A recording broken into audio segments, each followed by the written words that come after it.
बढ़ते जलवायु परिवर्तन का असर इंसानों के साथ साथ अब पशुओं पर भी पड़ रहा है, लेकिन पशुओं के तनाव को कम करने के लिए करनाल स्थित राष्ट्रीय डेयरी अनुसंधान ने एक शोध किया है। म्यूजिक थेरेपी से कहीं ना कहीं पशुओं के तनाव को कम किया जा रहा है।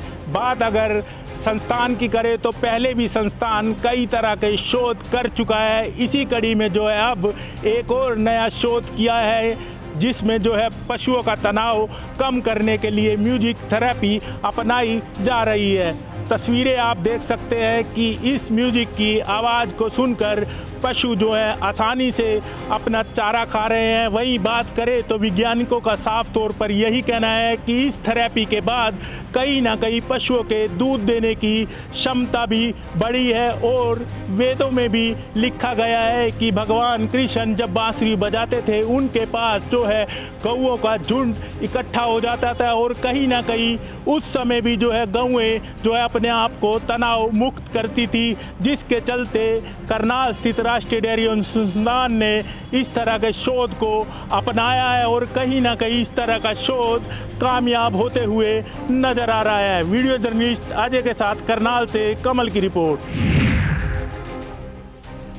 पलवल में केंद्रीय मंत्री कृष्णपाल गुर्जर ने आज पत्रकारों से प्रेस वार्ता की। इस अवसर पर उन्होंने निकाय चुनावों को लेकर अपना विजन भी क्लियर कर दिया कि भारतीय जनता पार्टी का उम्मीदवार हर हाल में जीत हासिल करेगा, जिसको लेकर उन्होंने पलवल वासियों से कहा कि जिस तरह भारतीय जनता पार्टी ने पिछले 5 मोदी सरकार और मनोहर सरकार के काल में जो विकास कार्य हुए हैं उनको लेकर भी एक बड़ी लिस्ट जारी की, जिसको लेकर उन्होंने बताया कि पलवल के लोग अब की बार विकास के मुद्दे को लेकर वोट करें और जो कार्य मनोहर और मोदी की सरकार में हुए हैं वह पिछली किसी सरकार में नहीं हुए, जिसको लेकर उन्होंने विपक्ष पर भी हमला बोला। और उन्होंने कहा दूसरे जो बड़े नेता हैं वह दूर दूर तक किसी भी पार्टी के समर्थन में ना तो दिख रहे हैं, ना ही निर्दलीय उम्मीदवारों के कंधे पर रखकर बंदूक चलाने का काम कर रहे हैं, परंतु उस तरह उनकी हवा भी खराब होती हुई नजर आ रही है। जिसको लेकर आज उन्होंने बताया कि पलवल से अगर कोई फरीदाबाद जाता है तो पहले घंटों लग जाते थे, परंतु मात्र 40 मिनट में ही यह रास्ता तय हो जाता है। इसी विकास को लेकर अगर भारतीय जनता पार्टी का कैंडिडेट जीतेगा तो हर हालत में विकास की गति को तेजी से आगे बढ़ाएंगे। कैमरामैन करतार के साथ नितिन शर्मा, पलवल, MH1 के लिए।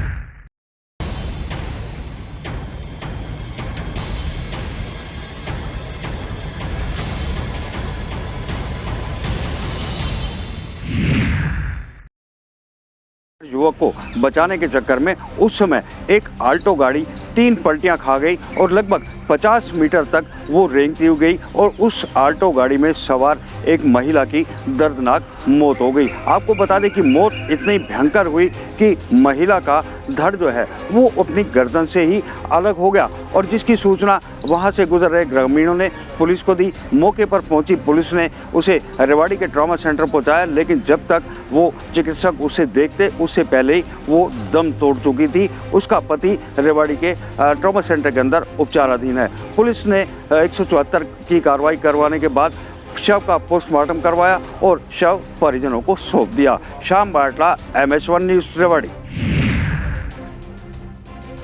हिमाचल प्रदेश में विधानसभा चुनावों की तिथियों के नज़दीक आते ही सुबह जो है वो नज़दीक आते हुए नजर आ रही है। बात की जाए आम आदमी पार्टी की तो आम आदमी पार्टी भी अन्य राजनीतिक दलों की तरह हिमाचल प्रदेश में राजनीतिक वजूद तलाशने में जुटी हुई है। बात की जाए शिक्षा में संवाद के चलते जिस तरह से पहले भी जो है वो हिमाचल प्रदेश की राजधानी शिमला तथा इसके बाद हमीरपुर में हाल ही में आम आदमी पार्टी के राष्ट्रीय संयोजक तथा पंजाब के मुख्यमंत्री भगवंत मान जो है यहाँ पे आए थे और उन्होंने छात्रों के अभिभावकों के साथ चर्चा की गई थी। और वहीं यदि बात की जाए अब नए अभियान के साथ आम आदमी पार्टी प्रदेश में उतरी है। बात की जाए सेल्फी विद स्कूल नया अभियान शुरू किया गया है। इसका जो मुख्य उद्देश्य यही है कि जिस तरह से हिमाचल प्रदेश में शिक्षा की गुणवत्ता गिरती हुई जा रही है उसको लेकर जो वो कहीं ना कहीं किस तरह से आने वाले समय में जनता के बीच में जाना और अभिभावकों को बताना है कि हिमाचल प्रदेश में शिक्षा प्रणाली पूरी तरह से ठप हो चुकी है। और आम आदमी पार्टी का साफ तौर पे ये कहना है कि दिल्ली मॉडल की तरह हिमाचल प्रदेश में भी शिक्षा प्रणाली को जहां एक और सुधार किया जाएगा, वहीं साथ ही साथ स्मार्ट शिक्षा जो है वो यहाँ पे दी जाएगी, चाहे वो स्मार्ट क्लासरूम के माध्यम से होगी या फिर डिजिटलाइजेशन के माध्यम से होगी। इस मुहिम को लेकर आम आदमी पार्टी आगे चली और उसका साफ तौर पे यही कहना है कि हिमाचल प्रदेश तथा देश का भविष्य जो है वो आने वाले युवा है और उन्हें शिक्षित करना बहुत आवश्यक है। बहरहाल देखने ये होगा कि आने वाले विधानसभा चुनावों में आम आदमी पार्टी का क्या रुतबा जो है वो रहेगा और कितनी सीटें जो है हिमाचल प्रदेश में विधानसभा चुनावों में जीतकर सामने आएंगे। मैं अपने सहयोगी पुष्पेंद्र चौधरी के साथ सुनील परमार, एमएचएन प्राइम, शिमला।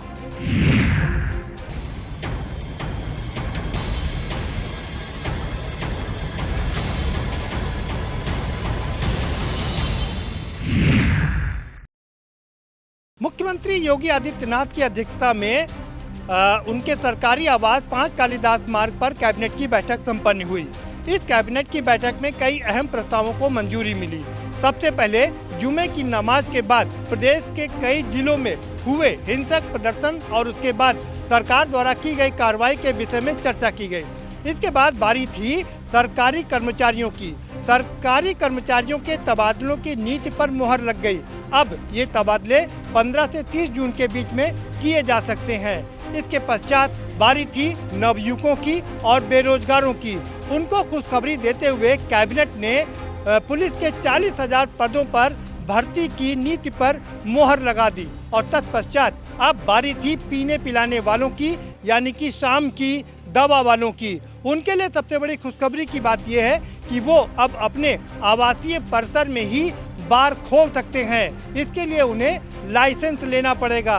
और इसके साथ ही साथ में मेरठ में बिजली को लेकर के एक अहम प्रस्ताव पर मुहर लगी और साथ ही साथ पीलीभीत में बाघ संरक्षण फाउंडेशन को भी बनाए जाने की नीति पर मुहर लगा दी गई।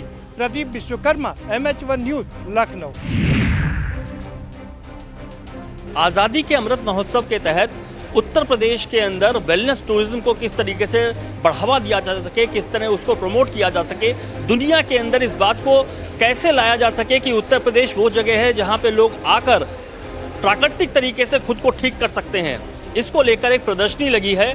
बाकायदा यहाँ पे एक सेमिनार भी रखा गया जहाँ पे लोग जो आए उन्होंने अपने अपने विचार भी रखे। हम लोग इस वक्त मौजूद हैं प्रदर्शनी में। आपको दिखाएं तो यहाँ पे जो वेलनेस टूरिज्म है उसके साथ साथ ODOP प्रोडक्ट्स को बढ़ावा देने के लिए उत्तर प्रदेश सरकार ने बाकायदा यहाँ पे स्टॉल्स लगाए हुए हैं। यहाँ पे अलग अलग जिलों से अलग अलग प्रोडक्ट्स यहाँ मौजूद हैं। ये आप देख सकते होंगे, ये कन्नौज का इत्र है, तो वहीं वाराणसी में बने ये सुंदर से गणेश जी का प्रतिमा है। इसके अलावा अगर बात करें तो ये खुर्जा का सिरेमिक वर्क है। उसके अलावा देखेंगे आप तस्वीरों में तो ये अलीगढ़ से जो पीतल का काम है वो यहाँ पे दिखाई पड़ रहा है। साथ ही साथ मुरादाबाद के अंदर किस तरीके से ब्रास का एक अनोखी काम होता है वो भी यहाँ पे उसको लगाया गया है। चूँकि यहाँ पे फुटफॉल अच्छा है इसलिए लोग बड़ी संख्या में आ रहे हैं, इसलिए इस पूरी जगह को इस बात को ध्यान में रखा यहाँ पे ये प्रोडक्ट रखे गए हैं कि ये प्रोडक्ट लोगों के बीच ज़्यादा से ज़्यादा पहुँच सकें। इसके साथ ही साथ आयुष विभाग ने अपनी तरफ से लगाए हुए यहाँ पे अपने स्टॉल्स लगाए हैं जहाँ पे आयुर्वेद के प्रमोट करने की बात करी गई है। आपको एक खास तस्वीर ज़रूर दिखाना चाहेंगे कि किस तरीके से जो हमारी पांडुलिपियाँ हैं, खासकर कई 100 वर्ष पुरानी पांडुलिपियाँ यहाँ पर मौजूद हैं, इनको भी देखें यहाँ पे लगाया गया है। आपको दिखाएं तो ये कई 100 वर्षों पुरानी पांडुलिपियाँ हैं जिनके अंदर वो विधियाँ लिखी हुई हैं जो कि मानव शरीर को प्राकृतिक तरीके से ठीक करने में पूरी तरीके से सहायक हैं। हमारे साथ मौजूद हैं यहाँ पर इन सब चीज़ों के जानकार प्रयागराज से हैं दुबे जी हैं जो कि प्रोफेसर हैं संस्कृत में। चूँकि संस्कृत में ये सारी पांडुलिपियाँ हैं, इन्हीं से पूछेंगे कि आखिर इसमें क्या वो गूढ़ रहस्य छुपा हुआ है जो कि इनको यहाँ पे प्रदर्शित किया गया है। सर ये बताइए कि ये जो प्रदर्शनी लगी है जो हम लोग सामने देख रहे हैं पांडुलिपियाँ, आपने बताया कई 100 वर्ष पुरानी है, क्या इनमें ऐसा गूढ़ रहस्य जो कि लोग जान सकें और उससे फिट हो सकें? इसमें संस्कृत की पांडुलिपियाँ हैं जो काफ़ी प्राचीन है। संवत 1722 की पांडुलिपि है जो लगभग 357 साल पुरानी पांडुलिपि है। योग चिंतामणि की पांडुलिपि, इनमें जो विभिन्न वैद्य लोग जो अर्क निकालते थे, विभिन्न तैल निकालते थे, विभिन्न चूर्ण बनाते थे, वो औषधियों को किस प्रकार से बनाया जाता था वो सब की विधि इस पांडुलिपि में लिखी हुई है।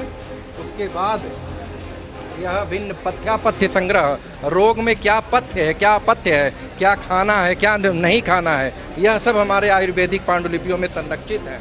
वैद्यक ग्रंथ सुश्रुत शारीरम, शरीर का जो निर्माण होता है उसके बारे में आयुर्वेद के प्राचीन आचार्य सुश्रुत के द्वारा लिखी यह पांडुलिपि है। आयुर्वेद में एक जाना पहचाना नाम चरक संहिता, चरक संहिता की यह पांडुलिपि है जो हमारे यहाँ से संरक्षित है, बहुत महत्वपूर्ण है यह ग्रंथ। उसके बाद आँख की चिकित्सा, नेत्र चिकित्सा मंत्र के माध्यम से चाक्षुषोपनिषद, इसके द्वारा हम नेत्र की ज्योति को बढ़ा सकते हैं। इसके बाद वाल्मीकि रामायण और हनुमान नाटक ग्रंथों में मंत्र के द्वारा, वाल्मीकि रामायण के मंत्रों के द्वारा ज्वर नाश की विधि बताई गई है। और बच्चों में जो पहले डाकिनी भूतनी जो पकड़ लेती थी उसको दूर करने के लिए इसमें ये बनाया गया है यंत्र। इस यंत्र को विधिपूर्वक वो करके और बालक के गले में लगाने से निश्चित रूप से उसका जो रोग है वह उसका नाश होता है। तो देखिए किस तरीके के यहाँ पे जानकारियाँ मौजूद हैं जो कि अमूमन आपको कहीं भी नहीं मिलेंगी। यहाँ पे चूंकि ये पूरा स्टॉल लगा हुआ है और ये सब जो पांडुलिपियाँ यहाँ लगाई गई हैं ये ओरिजिनल पांडुलिपियाँ हैं जो कि संस्कृत में लिखी हुई हैं। अब इस विषय के जानकार चूंकि बहुत कम है इसलिए इसको लोग उस तरीके से पढ़ भी नहीं पाते हैं और उसकी जो विधियां लिखी हैं उसको भी नहीं समझ पाते हैं। इसको लेकर खासकर उत्तर प्रदेश सरकार ने यहाँ पे इसके लिए एक बाकायदा स्टॉल लगाया है ताकि लोग आएं और जानें कि आखिर हमारी पुरानी प्राकृतिक चिकित्सा पद्धति जो थी वो क्या थी। आज के समय में जो हम लोग मेडिकल की बात करते हैं वो कई सौ वर्ष पहले हमारे वैद्य जो थे वो संस्कृत भाषाओं में उसको दर्ज करके गए हैं। कई ऐसे जो पन्ने हैं वो अब इस दुनिया में शायद देखने को ना मिले, वो नष्ट हो चुके होंगे, लेकिन कई ऐसे हैं जिनको संग्रहित करके बाकायदा रखा गया है। उसको लेके यहाँ बाकायदा पूरी एक प्रदर्शनी लगाई गई है। चूंकि वेलनेस टूरिज्म की बात हो रही है इसलिए ये वो मूल चीज़ है जिसको कि लोगों को जानना ज़रूरी है कि जो हमारा शरीर है वो आयुर्वेद के हिसाब से किस तरीके से ठीक हो सकता है और उत्तर प्रदेश के अंदर खासकर इसको लेकर आप किस तरीके से लाभ पा सकते हैं, इसको लेकर पूरी ये प्रदर्शनी लगाई गई है। ये उम्मीद की जा रही है कि इस तरीके की चीज़ें जो हैं वो उत्तर प्रदेश के अंदर जो जैसे केरल के अंदर हम लोग देखते हैं वहाँ पे आयुर्वेद को लेके बड़ा काम होता है, उसी तरीके से उत्तर प्रदेश के अंदर भी किस तरीके से वेलनेस टूरिज्म को आगे बढ़ाया जा सके इसके लेके उत्तर प्रदेश सरकार की ये पूरी पहल है। कैमरा पर्सन सलीम के साथ अमित पाठक, MH1 न्यूज़, लखनऊ।